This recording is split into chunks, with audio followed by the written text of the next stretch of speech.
আসসালামু আলাইকুম রহমতুল্লাহি ওয়া প্রিয় গাইস, আশা করি সবাই ভালো আছেন। আপনারা আমার কন্টেন্ট দেখতেছেন, এই জন্য সবাইকে আমার প্রোফাইল থেকে অভিনন্দন। আজকে আপনাদের জন্য নিয়ে আসলাম ভিন্ন ধরনের একটি কন্টেন্ট, আর এই কন্টেন্টটা হলো আমাদের স্বাধীন সার্বভৌমত্ব এই বাংলাদেশ নিয়ে। আশা করি আপনি আমার এই কন্টেন্টটা সম্পূর্ণ কন্টিনিউ করবেন।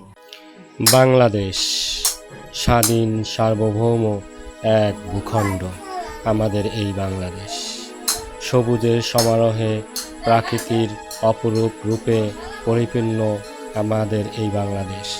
ছায়া ঘেরা, মায়ায় ঘেরা এবং পাখি ডাকা এই দেশ আমাদের বাংলাদেশ। এই বাংলাদেশ আমার অহংকার। এই বাংলাদেশে জন্মগ্রহণ করে আমি ধন্য, আমি গর্বিত।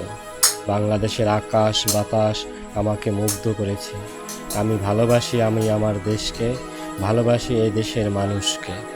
তাই তো কবির মতোই আমারও বলতে ইচ্ছে করে, বাংলার মুখ আমি দেখিয়াছি, তাই আমি পৃথিবীর রূপ খুঁজিতে চাই না আর। অপরূপ প্রাকৃতিক সৌন্দর্যের দেশ আমাদের এই বাংলাদেশ। প্রকৃতি যেন আপন হাতে দেশকে মনের মতো করে সাজিয়েছে। বছরে 6টি ঋতু পালাক্রমে বাংলাদেশকে নব নব সৌন্দর্যে বিভূষিত করে।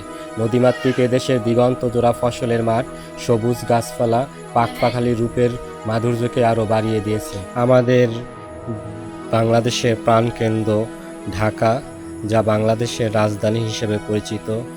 এই শহরে মানুষজন কর্মমুখর অবস্থায় বেশিরভাগ থাকে এবং তারা তাদের নিজ নিজ কার্যকারিতা সম্পাদন করে থাকে।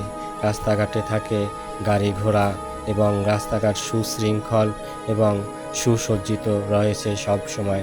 রাতের বেলা ঢাকা শহর যেন এক রূপের নগরীতে পরিণত হয়। ছোটবেলায় ছেলেমেয়েরা এখানকার বেড়ে ওঠে বিভিন্ন খেলাধুলার মাধ্যমে। ঋতু বৈচিত্র্যের কারণে তারা বেড়ে ওঠে তার ঋতুর সাথে মোকাবিলা করে। এছাড়াও রয়েছে আমাদের জাতীয় সংসদ, যেখানে আইন প্রণয়ন করা হয়। এই আইনের মাধ্যমেই আমাদের দেশ সুন্দরভাবে শৃঙ্খলভাবে পরিচালিত হয়। রয়েছে পাহাড় ঘেরা পার্বত্য অঞ্চল, এখানে অনেক প্রাকৃতিক সৌন্দর্য অবলোকন করা যায়। এখানে বিভিন্ন সময় বিভিন্ন রূপ ধারণ করে আমাদের এই দেশ। গ্রীষ্মের সময় আমরা দেখি এখানে গাছে গাছে ফুলে ফলে সজ্জিত। শীতের সময় ঘন কুয়াশায় ঢাকা থাকে আমাদের এই দেশ। এখানে গোধূলি বেলায় অপরূপ দৃশ্য দেখতে খুব চমৎকার লাগে। রয়েছে আমাদের জাতীয় স্মৃতিসৌধ। সুপ্রিয় দর্শক, আমার এই ভিডিওটি আপনাদের কেমন লাগলো তা আমাকে জানাবেন এবং আপনি সমাপলে আমার একটি লাইক, একটা ফলো এবং শেয়ার দিয়ে উপকৃত করবেন। সবাই ভালো থাকবেন এই শুভকামনা করছি। আল্লাহ হাফেজ।